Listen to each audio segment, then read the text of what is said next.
Impact learning centre में सभी बच्चों का स्वागत है। आज हम लोग पढ़ेंगे use of do does. Do does का प्रयोग हम कहाँ और कब करते हैं। जो आप डू और डज जानते हैं उसी डू डज को हम हेल्पिंग वर्ब के भी नाम से जानते हैं, लेकिन इसी डू और डज का ज़बरदस्त काम क्या होता है, आज हम लोग वही इस डू और डज का ज़बरदस्त काम पढ़ने वाले हैं। तो मैं सबसे पहले आपको बता देता हूँ कि डू और डज मतलब कब हम लोग यूज़ करेंगे। तो ऐसा कोई भी सेंटेंस आपको बोलना पड़े जिसमें तो शब्द आया हो। तो शब्द कैसे आएगा? तो शब्द जैसे मान लीजिए आपको कहना पड़े, आप कहेंगे कि मैं अंग्रेजी बोलता तो हूँ, वह अंग्रेजी पढ़ती तो है, वह मुझसे बात करता तो है, तुम स्कूल जाते तो हो, वह यहाँ आती तो है। तो है, तो है कि तो है का कोई भी सेंटेंस अगर आपको बोलना है तो डू और डज लगाएंगे। डू और डज आता कैसे है, किसके साथ डू और किसके साथ डज आएगा, ये सबसे पहले देख लेते हैं। आई के साथ, वी के साथ, यू के साथ और दे के साथ, इन चारों के साथ आप लगाएंगे डू। क्या लगाएंगे? डू। और बचा है आपका ही, सी और किसी का नाम, ही, सी और किसी का नाम, इसके साथ आप लगाएंगे डज। क्या लगाएंगे? डज। लेकिन ध्यान दीजिए, सब्जेक्ट के तुरंत बाद आपको डू चाहे डज लगाना पड़ेगा, और डू डज के तुरंत बाद वर्ब की फर्स्ट फॉर्म वीमर लगाना पड़ेगा। ठीक है, सेंटेंस देखते हैं। जैसे मान लीजिए मैं कहूँ मैं पढ़ता हूँ,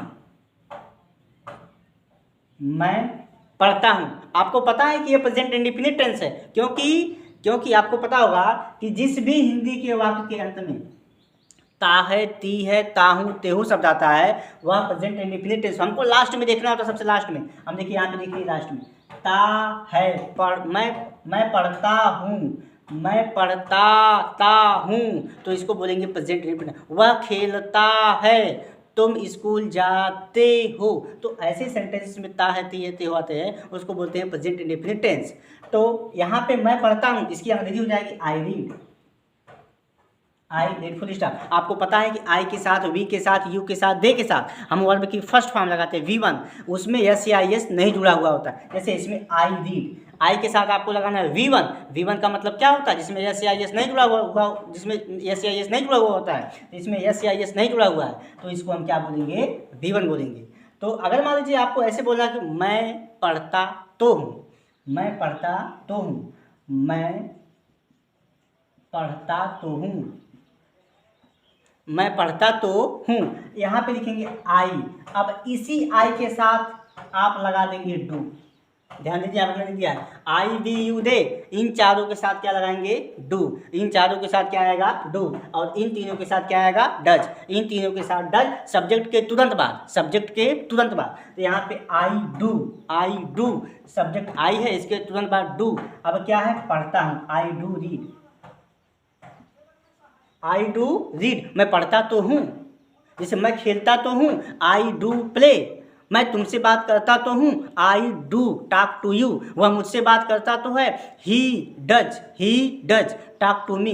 सेंटेंस देखते हैं, लिखते हैं। जैसे वह मुझे बुलाता तो है, वह मुझे बुलाता तो है, वह मुझे बुलाता तो है। तो जब भी आपको बोलना है तो है किसी भी सेंटेंस में, तो वहाँ पे आप डू डज लगाएंगे। डू डज कब आता है? सब्जेक्ट के तुरंत बाद। तो वह मुझे बुलाता तो है, लिखेंगे ही, तुरंत लगाएंगे डज। ही के तुरंत बाद क्या लगाएंगे? Does, he does. आपको दिखाई नहीं दे रहा है शायद, इसको हम ऊपर लिख लेते हैं। यहाँ पे लिखते हैं वह मुझे बुलाता तो है, वह मुझे बुलाता तो है, वह मुझे बुलाता तो है। तो यहाँ पे लिखेंगे ही। अब देखिए यहाँ पे ही हो गया, आपका सब्जेक्ट है। ही क्या है? सब्जेक्ट है। और यहाँ पे ही के साथ हमको क्या लगाना है? डज। इन तीनों के साथ आप डज लगाएंगे, ही के साथ, सी के साथ, और किसी का नाम भी, नाम का मतलब सीता, गीता, सलोनी, मोहन, सोहन, रोहन, कुछ भी। तो यहाँ पे ही के साथ क्या लगा देंगे? डज। अब डज के बाद क्या काम है? बुलाने का। ही डज कॉल, किसको? मुझे की अंग्रेजी मी। ही डज कॉल मी, वह मुझसे बुलाता तो है। मुझे उम्मीद है कि आप अब सेंटेंसेस को बना सकते हैं डू और डज का प्रयोग करके।